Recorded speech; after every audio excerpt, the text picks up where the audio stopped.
Namaste to everyone. Today in this discussion, we are going to have a detailed lesson on the role of Vedic anthropology in rebuilding the present day human societies.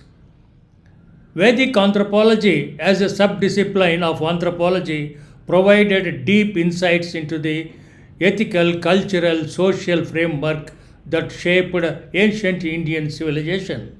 Rooted in the wisdom of Vedas, Upanishads, Puranas, and Itihasas and Smritis, it offers solutions to contemporary social issues such as moral decay, ethical dilemmas, cultural conflicts, and social disintegration.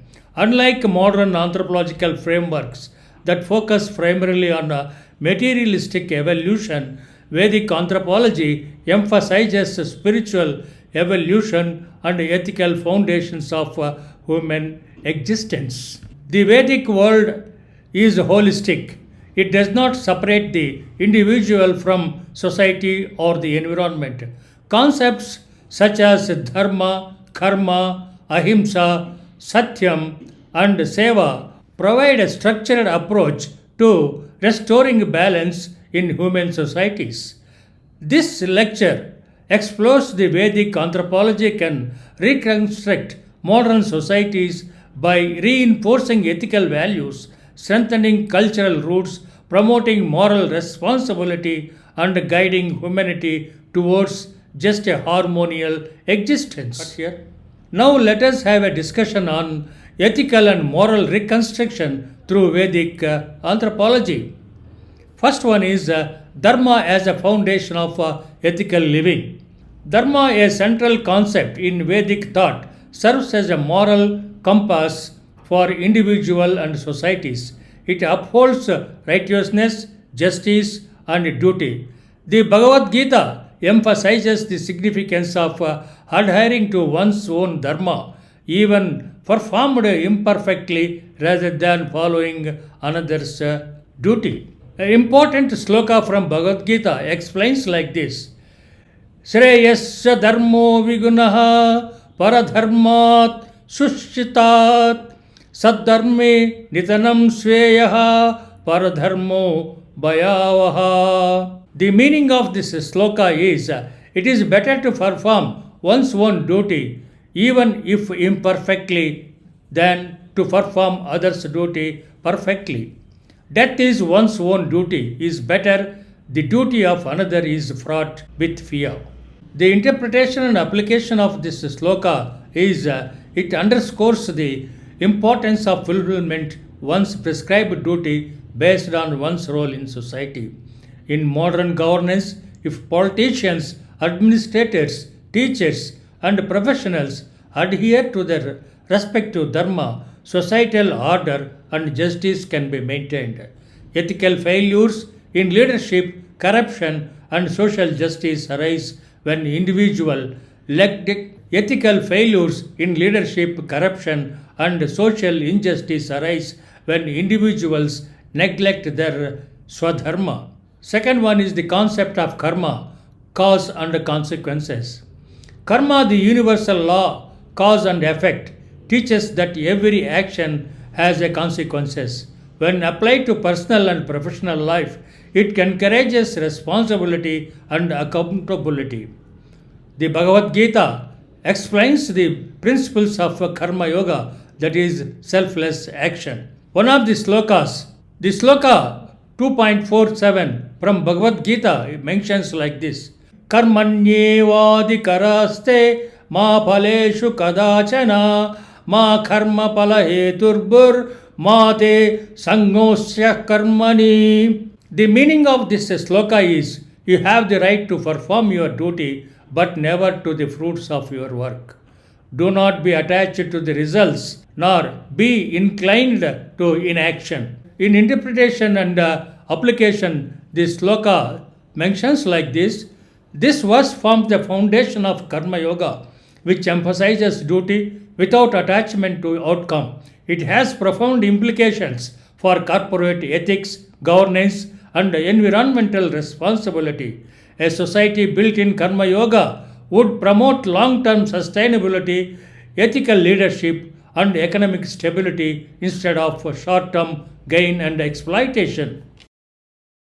The third one is the Ahimsa, that is non-violence and compassionate societies. Ahimsa or non-violence is a cornerstone of Vedic Jain philosophies. Mahabharata, that is in Anusashana Parva 115.6 sloka says like this: Ahimsa paramo dharma, dharma hinsa tadaivacha.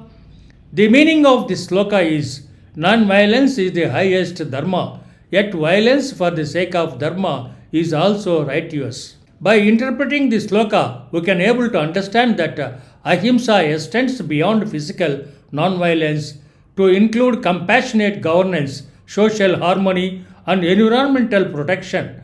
A society embraces ahimsa will minimize crime, promote diplomacy over war, and ensure ecological conservation.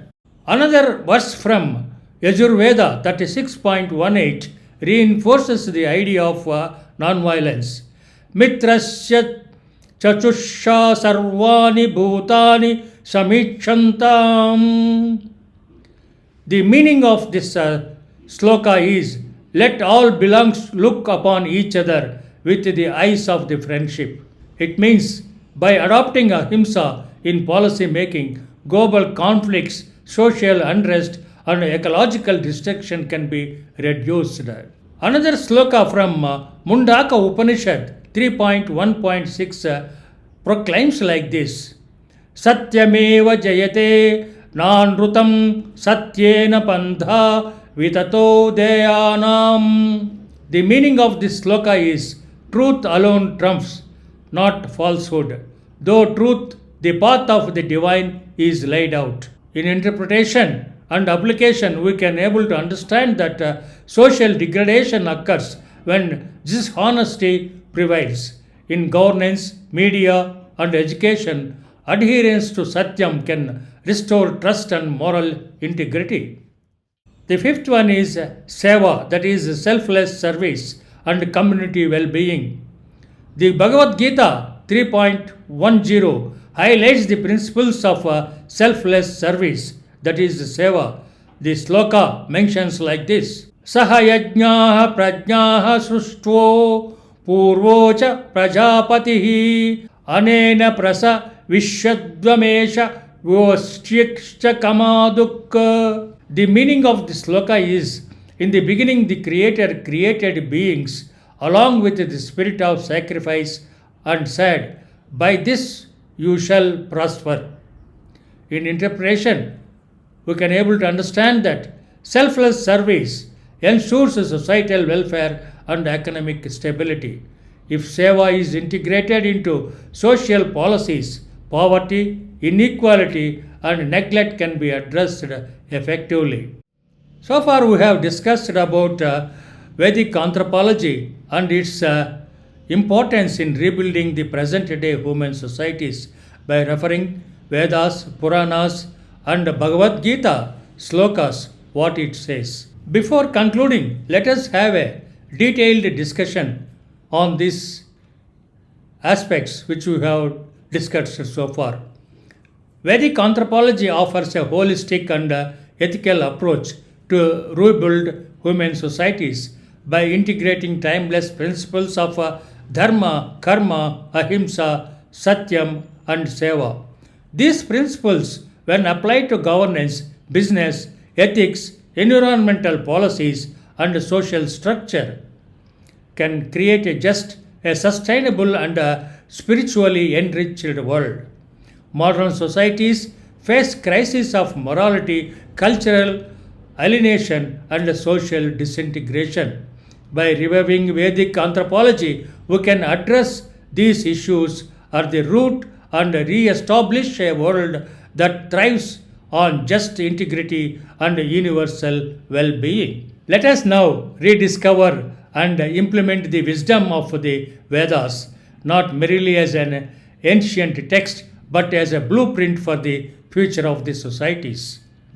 Hope you have enjoyed this small piece of discussion.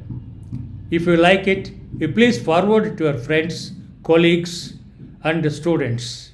Please subscribe this channel to know more about Hindu culture and civilization. Thank you very much. Hope we will meet you in another discussion.